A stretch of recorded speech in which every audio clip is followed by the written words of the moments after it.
All right. Hey, fit woman gang, fit man gang. Ah, ah, ah. All right, I'm here today to do me another video. And for y'all don't know who I am, I'm Tiara, the fit woman. Okay, so what I want to say is the first thing y'all need to do is this is about being true to yourself, being true to who you are. And it's definitely steps to take to be true to who you are as a person during your weight loss journey, really throughout any journey. Being true to who you are, being true to yourself. Okay, I want to say the first thing you need to do is assess yourself. Know what you do on a daily basis. Know your truth. As far as your food intake, know how much food you are taking in. Because it's easy to tell somebody that you're not taking in as many calories as you think you actually are, because throughout the day you might grab a few chips here, grab a bite of this, a bite of that. Even if your kids don't eat all that food, because I know one time that used to be an issue with me. I used to be like, no, I ain't eat that much, but I would literally eat the food that my kids had left over in their plate because I didn't want to see it go in the trash can. So, assess yourself. Assess exactly how many calories do you think you're taking in every single day. Okay, it's crazy thing is it's 3,500 calories is 1 pound. So 3,500 calories is 1 pound. So I always stay in a caloric deficit. I always eat to try to lose weight. I always eat more calories.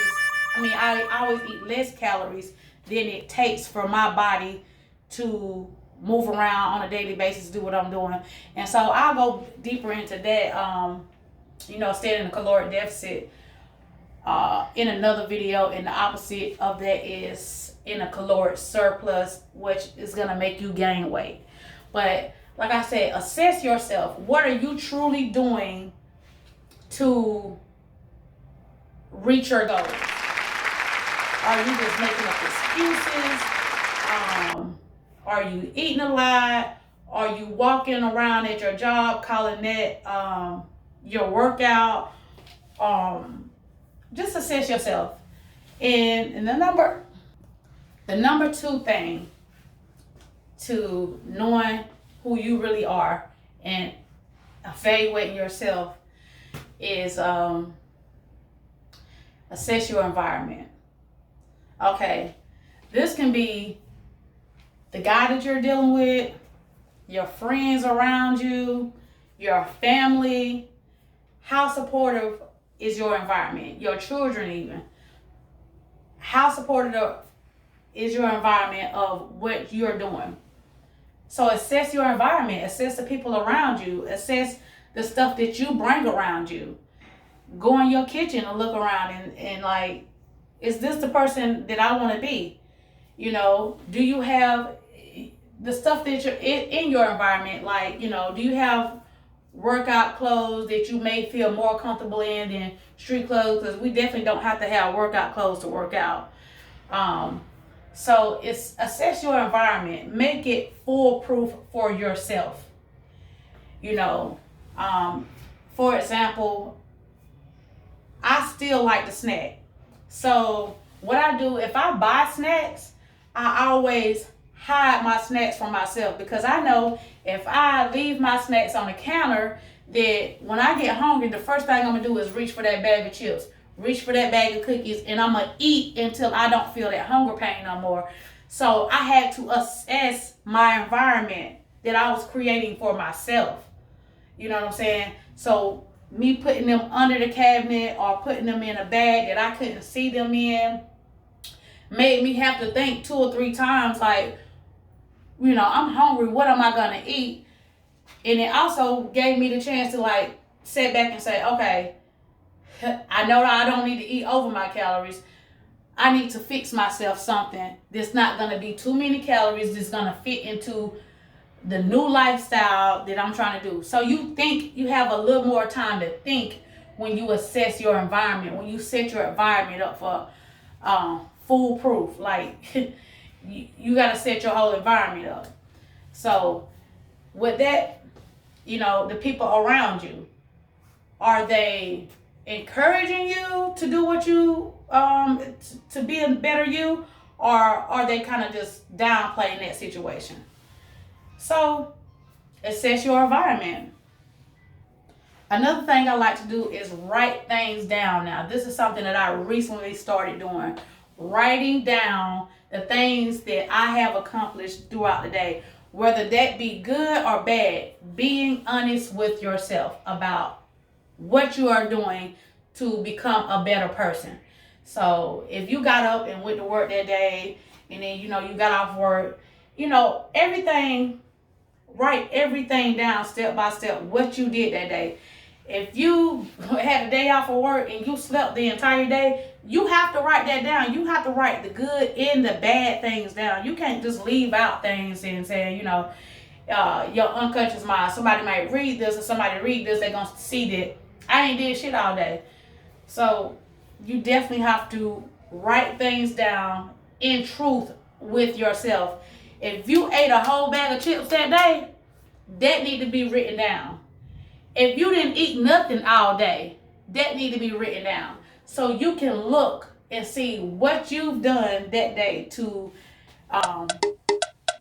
go towards your goals or go away from your goals. Because it helps you grow. And it's only two ways. Either you are growing or you are at a standstill in life. And when you're at a standstill, you're going to be the same person that you are today. You're going to be that same person next year. If you don't put things in place to become the person that you want to become. So you definitely have to put things in place to become a newer, better person. Another thing that everybody should do is plan ahead of time. Okay, if you know you go to work at a certain time, that you feel better, and most people will feel better working out or doing a morning regimen. It don't even have to be working out. It's just a morning regimen. And I'll go deeper into morning regimens on another video too. But doing a morning regiment, whether that be working out, getting up an hour earlier, doing your makeup, making sure you take your shower, not necessarily in that order, but making yourself feel good for the day. Plan ahead of time. Make sure you give yourself time that you ain't just getting up, getting a shower, running out the door, and not necessarily feeling the way you need to feel for that day because you didn't plan ahead of time. So planning ahead of time for me means that if I know that I got to do something at 8 o'clock, then at 6 o'clock I'm going to be at the gym. Because that gives me time to do my workout, come home, take a shower,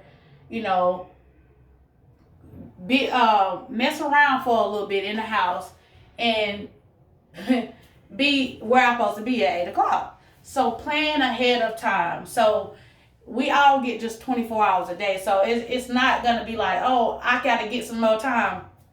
Where are you going to get some more time from? We all just get 24 hours. So there's no, I'm going to get some more time. You have to use the time that you have in a more wise way. So plan ahead of time on whatever it may be. One more thing about being truthful with yourself is facing your fears. What are you afraid of in your weight loss journey? For me, personally, I used to always say, I was going to be afraid that I was going to do all that work and I was not going to get results. I was going to spend all this time working out, eating stuff that I didn't want to eat, or, trying to lose weight and telling people about it, for one thing, because people really don't care about what you got going on in your life. Like, writing that stuff down, like I said before, writing that stuff down is going to be better. But facing your fears, what are you afraid of that's going to happen to you or not going to happen to you during your new journey? So facing your fears. So anything that you are scared of, just go ahead and do it. If it's not gonna kill you or hurt nobody else, go ahead and do it. And for me, I was afraid of setups at the gym. I hated setups. Matter of fact, I hated squats too. Anything that had to work my muscles, I hated that. So how I started out was I'll do 4 or 5 setups, 4 or 5 squats. And next thing I know, I was doing 10, I was doing 20. So facing your fear is going to help you move forward. It's going to help you grow. Even if you can do whatever it is you are scared to do for just a short amount of time, do it anyways. Even if it's one